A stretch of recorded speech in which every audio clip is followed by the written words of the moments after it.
Hey gang, Sam Ward here with a worship story for today. It's a story that picks up right after the beginning, and it's a story about worship in the wilderness. Now if you remember, last time we talked about Adam and Eve and how they were perfectly worshiping God. But as you know, things don't last long, and then things fall into sin, darkness, and chaos. Now, at the moment that Adam and Eve ate the apple, they might have been wondering, are we going to die? God said we're going to die. Are we going to die now? No? Okay. How about now? No. They didn't die physically, but they died spiritually. And the next story in the Bible shows us just how deadly sin can be. Now, I remember growing up as a kid, my brother Joel and I were only about 2 years apart, and we fought like cats and dogs. And so one of our favorite activities in the fall about this time of year was to go out into the garden and get the rotten tomatoes and start throwing them at each other.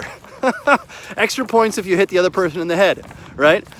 I remember one time I was sort of pushing my brother's buttons, and he got so mad. And I knew exactly what I was doing, but he got so mad he picked up a baseball bat and started chasing me, and I thought, uh-oh, I better run. So I did. But that brings us to a story about two brothers, Cain and Abel. You know the story. It's actually a story about death. What happens when we sin? We know that Abel brings an offering, and that offering is acceptable. It's the firstborn lamb from his flock. Cain, as a farmer, brings something different, and his is not acceptable. God tells him and warns him that if you do what is right, your offering will be accepted too. But he decides that he doesn't want to change himself. He doesn't want to change his heart. And so he does something different. He lets sin fester, and he decides to remove the problem as he sees it, which is his brother. He takes him out into a field and he kills him. The Bible tells us that God asks Cain, "Where is your brother?" Cain says, "I don't know. Am I my brother's keeper?" You know how the story ends. God says, "Your brother's blood cries to me from the ground." What's interesting is that this theme gets picked up in the New Testament too. Hebrews says, by faith, Abel brought God a better offering than Cain did. By faith, he was commended as righteous when God spoke well of his offerings. And by faith, Abel still speaks, even though he is dead. What does he speak to? Well, I think he speaks vengeance. God says, your brother's blood cries to me from the ground. And so he speaks vengeance to those who spill human blood and gives testimony that what he did was righteous. But that theme gets continued later in Hebrews.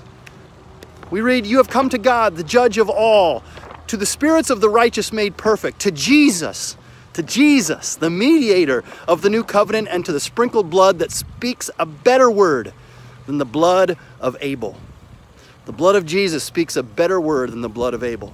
And so here we see a story about how deadly sin can be. It ruins relationships. It comes between brothers and it kills. It kills. But the blood of Jesus, it speaks a better word. And we see that his blood saves. And so we see this story of worship, that worship is about right relationship. Sin breaks down the relationship, but because of Jesus, we again can worship, even in the wilderness, even in the darkness, because his blood speaks a better word.